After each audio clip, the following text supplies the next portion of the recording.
Welcome to the Velvet Room. Originally released for the PlayStation 2 in 2009, Persona 4 continued its predecessor's move in establishing the Shin Megami Tensei spin-off series as very much its own thing.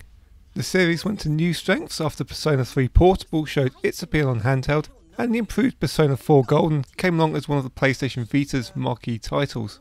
However, the Vita itself didn't catch on as much as it deserved, and so many were yet to sample the superior version. Atlus has opened its audience up massively with the release of Golden on PC, and though a few elements have dated in the intervening years, it remains an excellent title, and the opportunity for more players to enjoy it is only a good thing. Persona 4 takes players to the rural town of Inaba, with the nameable protagonist spending the year living with his police detective uncle and his cousin Nanako. Shortly after he enrolls at Yasogami High School, a pair of murders occur in the otherwise sleepy town, seemingly connected to a bizarre midnight channel that appears on TV during rainy nights.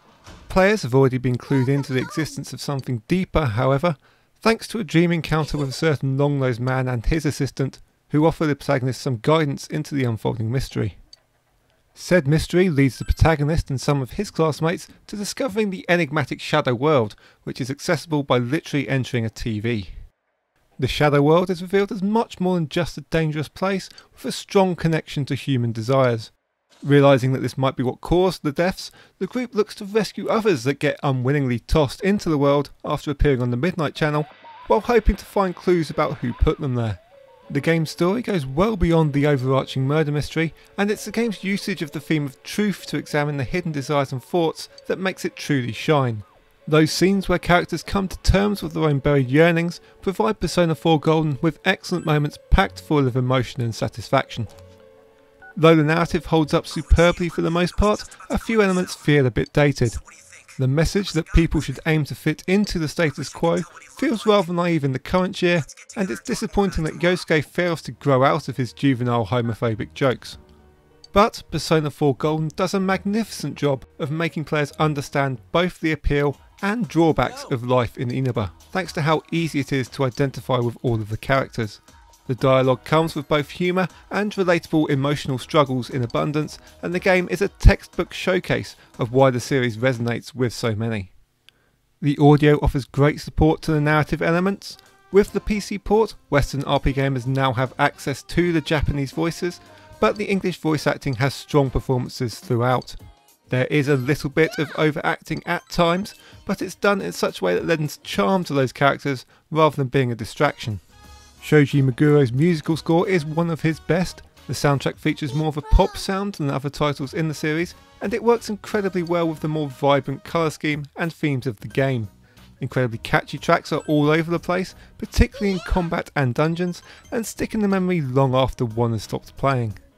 Players spend a large portion of the game in the day-to-day life of a student, following the school calendar and spending most of their afternoons or nights how they wish.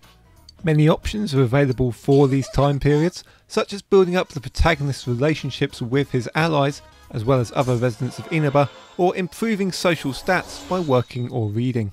These activities bring together the whole package, making the town feel alive and inhabited by great characters, while at the same time conveying active gameplay advantages when players go into the Shadow World and explore the dungeons within.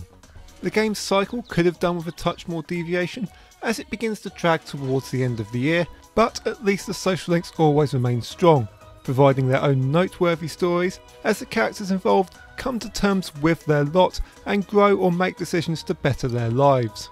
The social links fit hand in hand with the larger themes of the game and grant their own share of heartwarming moments, easily making up the most addictive part of the game. Though not going to the same lengths as Persona 3 Portable did in introducing a female main character, Golden includes plenty of additional content and features over the PlayStation 2 original. Among the most notable are two new social links, one for the existing character Adachi and another for the new character Marie. Marie is a great addition to the game's cast with her easily flustered personality and is used effectively at linking certain elements in the main story together. The new events in Golden, which are dispersed throughout the year, help give the game a much more satisfying and coherent proper ending, while other quality of life features, including new activities and an option to see how others spent their time on a given day, make the game a fully rounded experience. The new PC version also appreciably unlocks the game's adjustable difficulty elements from the outset, rather than being gated behind the New Game Plus mode. Combat keeps things simple but highly effective. As with almost all of the other titles in the larger SMT series, it's all about taking advantage of weaknesses. Persona 4 uses the single physical attack type, as well as the 4 main elements of fire, ice, electricity and wind, and finally the light and dark instant kill attacks. Though there are numerous exceptions, enemies will usually have 1 or 2 weaknesses, and it's up to players to suss out and exploit them, while potentially trying to mitigate any weaknesses on their own side as well. If a competent hits a weakness and knocks down an enemy, then they will get a free turn to follow it up. Should players manage to knock down all of their opponents, the entire party can rush in for a pile-on.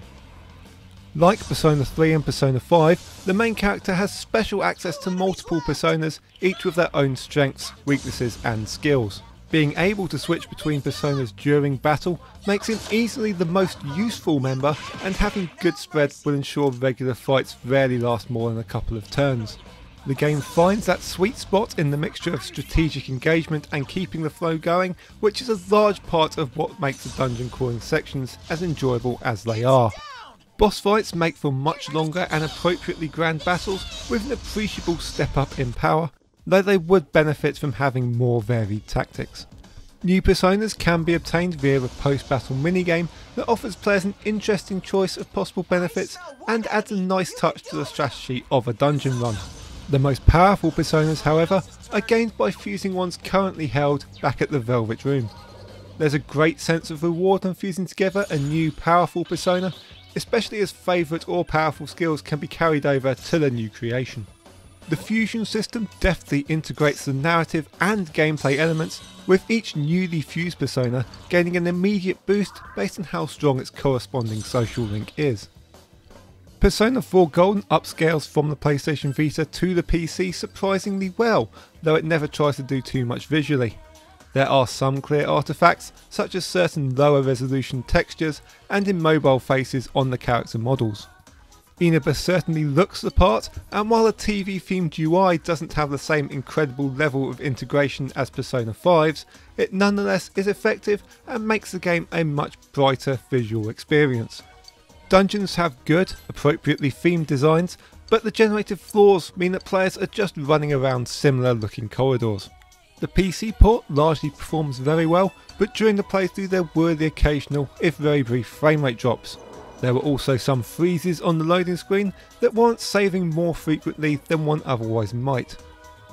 Persona 4 Golden was largely considered one of the PlayStation Vita's must-play titles, and for good reason.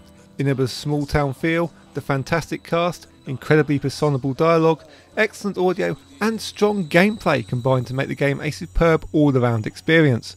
Though there are no distinct advantages of playing this version over the original Vita one, its release on PC should be rightfully celebrated for giving a whole new set of RPGamers the chance to play a game that resonates just as strongly now as it first did. So